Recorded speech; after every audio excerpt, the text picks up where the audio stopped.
성숙한 믿음을 원하시나요? 그렇다면 잘 오셨습니다. 네, 사주풀이가 도와드리겠습니다. 오늘 순서 시작하겠습니다.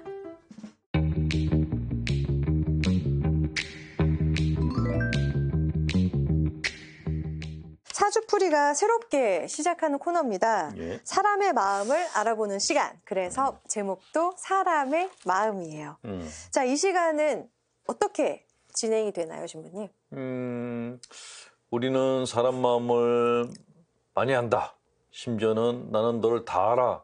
그러는데 네. 실제 사람 마음은 그렇게 쉽게 알 수 있는 게 절대로 아닙니다. 그럼요. 우리 마음이 우리 거라고 생각하는데 사실은 우리 마음은 우리 것도 아니고 우리 네. 마음이 어떻게 생겼는지도 잘 몰라요. 맞아요. 많은 심리학자들이 마음에 대해서 얘기했지만 내린 결론 아직도 잘 모르겠다. 그게 마지막 결론입니다. 오. 예. 특히나 잘 모르겠는 게 사람 마음이죠. 그렇죠. 네. 그러니까 사람 마음을 잘 아는 사람은 사회적으로 성공하고 모르는 사람들은 사회적으로 성공하지 못한다. 이것이 또 비즈니스계의 하나의 철칙이기도 합니다. 네. 자, 그래서 이 시간 기대가 더 됩니다. 자, 사람의 마음 첫 번째 주제를 알아보죠. 첫 번째 주제는 이겁니다. 이 문제입니다. 데이트 폭력은 왜 생기는가? 아니, 사랑하는데 왜 좋아하는데 왜 때리는 거예요? 남자들이 힘으로 왜 여자를 제압하려고 하는 거예요? 데이트 시작할 때는 기분이 어떻죠? 처음 만났을 때, 처음 데이트했을 때. 설레죠. 그렇죠. 네. 설레면은 상대방의 단점이 안 보이죠. 예. 근데 시간이 지나가면서 단점이 보이기 시작하죠. 네네. 그냥 약간의 단점이면 괜찮은데 심한 단점이 보일 경우는 이제 헤어지자고 말을 하게 되죠. 네. 이 사람하고 결혼까지는 안 되겠구나. 그래서 이제 헤어지자고 얘기를 하는데 그때 남자들이 그래 헤어져. 쿨하게 얘기하면 되는데 그렇게 하지 않고 데이트했던 여성을 폭행을 하거나 심지어 살해하는 경우들까지 나오고 있습니다. 네. 대부분은 이제 뭐 속상하지만 그냥 참아요. 근데 폭행을 가하는 경우에는 남자가 너무 자존심이 낮을 때 그때 딴 사람들이 다 날 갖다 밟고 지나갔는데 너까지 날 밟아? 너는 내가 용서 못해. 그래서 폭행을 하는 경우가 있고 반대로 남자의 자존감이 너무 높을 때 니까짓 게 감히 나를? 그치, 나는 왕인데 네가 감히 날 버려? 네가 감히 나를? 그때 이제 폭행을 한다라는 것이죠. 이렇게 어쨌건 간에 그 버림받은 거에 대해서 트라우마가 있는 남자들이 데이트 폭행을 할 가능성이 굉장히 높다고 얘기를 합니다. 그런데 요즘은 젊은 세대들이 남자를 보는 눈이 이렇게 편향적이에요. 되게 준수하게 잘생긴 남자. 그렇죠. 그러니까 뭐 영화배우 같거나 아니면 아이돌 같은 그런 모습을 가진 남자애들을 선호를 해요. 실제로 제가 이렇게 길거리를 가면서 봐도 딱 영화에 나오는 주인공들 같이 차려입고 다니는 젊은 커플들을 많이 봐요. 그러니까 드라마를 촬영한 장소에 젊은 사람들이 그렇게 많이 가고 맞아요. 드라마틱한 것을 자기가 재현하려고 하는 욕구들이 굉장히 강한 영상 세대거든요. 네. 그래서 사람을 볼 때에도 영상에 준해서 사람을 골라요. 그런데 이 비주얼하고 실제하고 다른 경우가 너무 많거든요. 많죠. 예, 그래서 젊은 여성분들에게 일단 데이트 폭력을 할 가능성이 높은 남자애들에 대해서 이야기를 좀 몇 가지 해드린다면은 그럼 구분하는 법이 있어요? 구분하는 선생님? 법. 첫째, 빠밤. 지나치게 살갑게 대하거든 일단 경계를 하실 필요가 있어요. 너무 잘해줘도 지나치게 잘해줄 경우. 지나치게 잘해줄 그렇죠. 때 지나치게 잘해줄 경우에는 스토커가 될 가능성이 상당히 높아요. 되게 남자들이 잘해주면 그 여자아이들이 혹해서 빠졌다가 근데 잘해주는 게 지나쳐가지고 뭐 이렇게 시간마다 메시지 보내가지고 뭐하고 있어 어디에 있어 이렇게 체크를 하면은 그때부터 뭔가 느낌이 다르죠. 숨막히죠. 그래서 차단하려고 그러면 그때부터 집 주변을 돌기 시작해요. 무서워. 무섭죠. 골목길에 숨어있다 나타나기도 하고. 무서워. 이게 되게 지나치게 살갑고 지나치게 친절한 아이들이 갖고 있는 특성이에요. 그래서 너무 나한테 이렇게 잘해주고 모든 걸 다 포기하고 나한테만 올인한다 그러면 일단은 조심하실 필요가 있다라는 말씀을 드리고 네. 근데 이게 참 어려운 게 여성분들은 또 남자가 나만 바라봐 주길 바래. 나한테만 올인해 주길 바래. 맞아. 예, 그런데 문제는 그런 사람들 중에 스토커들이 있을 가능성이 높고 나중에 데이트 폭력을 할 가능성이 높다. 두 번째는 두 번째. 남친의 가정 환경을 보실 필요가 있어요. 가정 환경. 예, 그러니까 아이가 남자친구가 학대받는 가정 환경에서 자랐다. 네. 그러면은 절대로 결혼하시면 안 돼요. 학대를 당한 아이들은 반드시 학대를 하고 싶어 해요. 이렇게 피해를 입은 애들은 피해자로 끝나는 게 아니라 자기가 또 가해자가 되고 싶어하는 마음을 갖고 있어요. 그래서 자기한테 잘해주는 사람한테 혹 끌리는 게 학대받다가 누군가 잘해주면 혹 빠지는 거예요. 그런데 그 사람이 나를 버리려고 그러면은 갑자기 가학자로 바뀌는 거죠. 그래서 너무 가정 환경이 열악해서 부모로부터 제대로 보살핌 못 받은 남자친구라면은 조심하실 필요가 있다라는 말씀을 드리고 세 번째. 대인관계를 보면 알아요. 남자친구가 어떤 사람을 만나는가. 그의 친구들을 봐라. 그렇죠. 친구들의 이야기를 들어보면 알고 그리고 그 남자친구가 다니는 직장 사람들한테 만약에 결혼할 사람이라 그러면 직장 사람들의 얘기를 들어보실 필요가 있어요. 왜 직장이에요? 이게 나한테 해주는 거하고 직장은 이해관계가 걸린대잖아요. 그러니까 내가 돈을 벌어야 되기 때문에 어떻게 보면 좀 삭막한 조건이죠. 그래서 자기 본성이 나올 수도 있어요. 예, 그래서 일단은 친한 친구들을 보실 필요가 있고 직장에서 직장 있는 동료들한테 이 사람이 직장에서 어떻게 생활하는지 알아보실 필요가 있어요. 여러 가지로 여러 측면에서 점검해보고 만나시는 게 좋아요. 그렇습니다. 그냥 지난번에 어떤 프로를 보니까 남자친구를 어떻게 만나게 됐냐 그랬더니 우리 남자친구가 누구를 닮았어요. 전부 남자 탤런트 이름을 얘기를 하는 거예요. 뭐 얼굴이 잘생겼으니까 만나는 건 당연한데 얼굴이 잘생겨서 외모가 출중해서 성격도 좋다? 이거는 꼭 그렇다라고 말하기가 어려워요. 그렇습니다. 예, 그래서 그 사람의 인성을 보는 것이 정말 중요하다라는 말씀을 드리는데 뭐 사귀다가 헤어지면 그만이죠 라고 얘기하는데 문제는 헤어질 때 폭행을 당할 가능성이 있다라는 거죠. 예. 잘 헤어지는 게 중요해요. 그렇죠. 마무리를 잘하는 게 너무 중요하고 그냥 어느 날 갑자기 딱 전화를 끊어버리고 안 만나겠다 그러고 뭐 그러면 큰일 납니다. 예. 시작부터 사람을 잘 골라서 만나시는 게 중요하다. 잘못 고르면은 어떤 집같이 그 여성의 부모님까지 살해당했잖아요. 예, 그런 일들이 생길 가능성도 나한테는 그런 일이 없을 거야. 그런 생각은 절대로 하시면 안 돼요.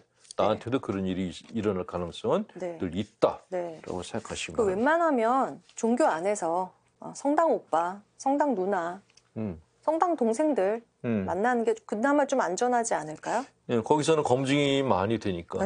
예. 그렇습니다. 자, 두 번째 질문 해볼게요. 전 이거 이제 말이 안 되는 소리라고 생각하거든요. 사랑한다고 해놓고 왜 헤어지는가? 누군가는 사랑하니까 보내주는 거야. 뭐 이런 소리 하거든요. 근데 왜 사랑한다 해놓고 헤어지는 이 마음은 뭐예요? 뭐 사랑하는데 왜 헤어지는데? 사랑이라는 게 뭘까요? 사랑이요? 막 사랑한다 그럴 때 뭐 어떤 감정이 막 올라오잖아요. 근데 그런 감정이 사랑일까요? 그런 감정을 얼마나 갈까요? 얼마 안 가죠. 3개월? 3개월. 엄청 짧다. 짧아요? 예, 내가 사랑이 폭발했다라는 것은 이제 눈에 콩깍불이 씌었다고 하는데 이 콩깍불이 벗겨지는 기간이 6개월 정도라고 합니다. 6개월 정도면은 이제 제정신이 든다고 얘기를 하죠. 근데 사실은 그때부터가 진짜 사랑이 시작되는 거라 그래요. 콩깍불이 벗겨지면서 상대방의 단점이 보이는데 그 단점마저 내가 그냥 끌어안고 가겠다라는 마음이 사랑이라고 얘기를 하더라고요. 그래서 사랑이라는 거는 감정이 아니라 존중해 주려고 하는 자세? 라고 그렇게 얘기를 하더라고요. 아, 존중. 예. 근데 왜 네. 사랑해서 헤어진다는 말을 할까요? 이건 진짜 비겁한 변명이라고 생각합니다. 일단 그런 말을 하는 사람들은 네. 이 사람 말고 또 다른 사람이 생겼을 가능성이 높아요. 그러니까 누군가가 생기면은 이렇게 이쁜 말로 헤어지고 싶어. 예. 만약에 내가 딴 사람이 생겼어. 너하고 헤어질 거야. 그러면 상대방이 어떻게 할까요? 나쁜 놈이라 그러지. 그렇죠. 나쁜 놈이라 그러죠. 그리고 막 파헤치겠죠. 그렇지, 누구야. 그걸 막는 방법이 나는 너를 너무나 사랑하기 때문에 헤어진다. 나는 너랑 같이 이렇게 지낼 자격이 없어라고 자기를 낮추는 거예요. 뭔 소리야? 그러니까. 이제 말도 안 되는 소리예요, 진짜. 말도 안 되는데 먹힌다는 거죠. 그렇구나. 그러면 그 헤어진 여성은 네. 이 남자가 나를 그렇게 그리워하면서도 나랑 사는 것이 부담스러워서 그래서 물러났구나라고 생각한다는 거죠. 예. 자, 사랑해서 헤어진다라는 말은 네. 사랑해서가 아니라 자기 방어적 차원에서 하는 말이에요. 난 네가 싫어서 헤어지겠어. 이러면 공격성을 도발하는 것이에요. 근데 내가 널 사랑해서 헤어지는 거야. 그러면 상대방의 공격성을 자극하지 않죠. 그렇죠. 이런 말을 쓰는 사람들이 되게 카사노바, 바람둥이들이 이런 말을 많이 쓴다고 합니다. 예. 무슨 느낌인지 알겠어요. 예. 이런 말이 절대 속으시면 안 됩니다, 여자분들. 그렇죠. 이런 얘기를 들은 또 여성분은 딴 데 가서 이 얘기할 명분이 생겨요. 딴 데 가서 눈물 콧물 흘리면서 사랑해서 헤어지는 거야, 그 오빠. 남자가 나같이 귀한 여자랑 살 수 없어. 나 헤어지겠다고 그랬어. 그러면서 자기 자랑 겸 울 수가 있다는 거죠. 그런 명분을 주는 거예요. 그런 얘기를 하는 남자들은 굉장히 영리하다라고 생각하시면 되고 딴 사람이 생겼구나라고 생각하면 거의 99.9%가 맞아요. 그렇군요. 알겠습니다. 사랑하면 같이 있어야지. 헤어지는 건 아닌 것 같아요. 사업을 하는 남편이 걱정돼 사연을 올립니다. 저희 남편은 남에게 싫은 소리를 잘 못합니다. 누가 부탁하면 거절을 못하고 직원들이 잘못을 해도 유야무야 넘어갑니다. 하루는 우울해져서 들어왔길래 이유를 물으니 어떤 사람과 대화를 하는데 상대방이 천주교인들은 다 그러냐며 소리를 쳤다고 합니다. 민망하고 부끄러웠다고 하는데 저는 상황에 따라 적절하게 대처를 못하는 남편이 답답합니다. 남편을 위해 제가 어떻게 조언을 하면 좋을까요? 일단 네. 천주교인이면 다 그러냐라고 소리치는 그 놈은 나쁜 놈이에요. 그런 야비한 놈이죠. 상대방이 갖고 있는 약한 부분을 건드려서 상대방이 이렇게 말을 못하게 만드는 거는 야비한 놈이에요. 그런 놈은 아예 안 만나시는 게 좋아요. 아니 내가 천주교인의 대표도 아닌데 왜 나한테 그래요? 내가 천주교인이 된 게 뭐가 그렇게 큰일이라고 그냥 주눅 들을 필요가 있어요. 그러니까 내가 천주교 가는데 무슨 뭐 해줬는데 뭐. 그러니까 좀 이 남편분이 이 얘기를 들으니까 떠오르는 느낌이 네. 이 수도원에 갈 사람이 결혼을 했구나 하는 생각이 드는 거예요. 착한 아이 컴플렉스를 가졌구나 하는 생각이 들었는데 이렇게 사는 분들은 일단 화병이 걸릴 가능성이 높아요. 내 감정을 표출을 못하니까 화를 억압을 해서 화병에 걸릴 가능성이 굉장히 높고 근데 왜 이런 성격이 됐는가 하면은 되게 어렸을 때 부모와의 관계에서 착한 아들 역할을 너무 오래 하게 되면 이런 성격이 생겨요. 부모님들은 부모 속 안 썩이는 자식들을 선호합니다. 근데 부모 속 안 썩이는 자식들은 부모 속은 안 썩이는데 본인이 속이 썩어서 죽어요. 화병이에요. 그러니까 아이들 때는 응석, 반항 이런 걸 다 해야 돼요. 맞아요. 그래야지 맷집이 생기거든요. 사춘기도 그때 그냥 와야 한다 하더라고요. 사춘기 때는 사춘기답게 살아야 돼요. 가출도 하고 부모 속도 세기고 그런 과정을 거쳐야지 어른으로 성숙할 수가 있는데 그 단계를 겪지 못하게 되면 애도 아닌 어른도 아닌 애 어른이 돼버려요. 나중에 사춘기가 오더라고요. 나중에. 그게 거의 다 나이 들어서. 그러니까 40춘기 막 이렇게 그때가 오면 이제 노망이 들었다고 보통 얘기를 하죠.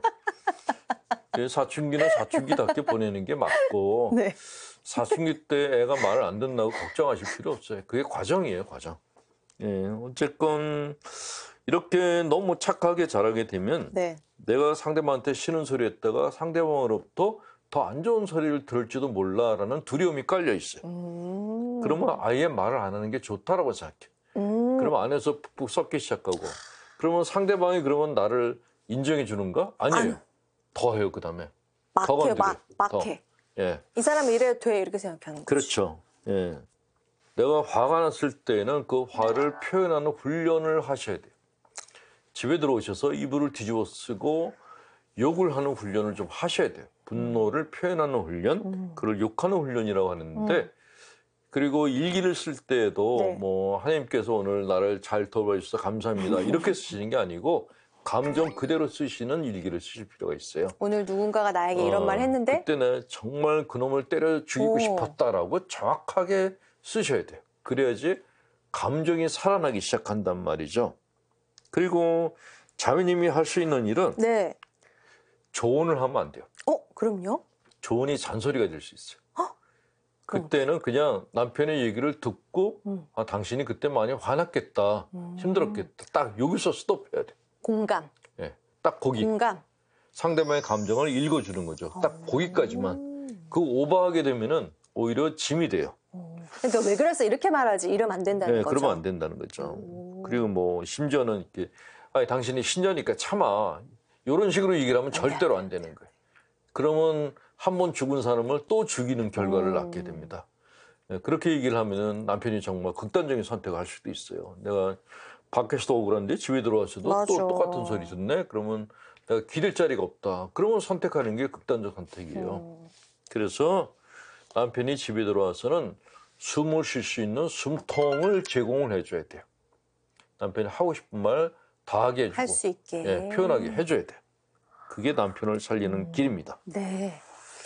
자, 꼭 공감을 잘 해주시는 게 우리 자매님의 역할인 것 같아요. 그렇죠. 네. 자, 이제 마칠 시간입니다. 이렇게 저희 게시판 열려 있으니까요. 주저하지 마시고 어떤 사연이든지 보내주시면 신부님과 함께 공감해드리고 해결책도 함께 고민해 보도록 할게요. 오늘 여기서 인사드리겠습니다. 고맙습니다.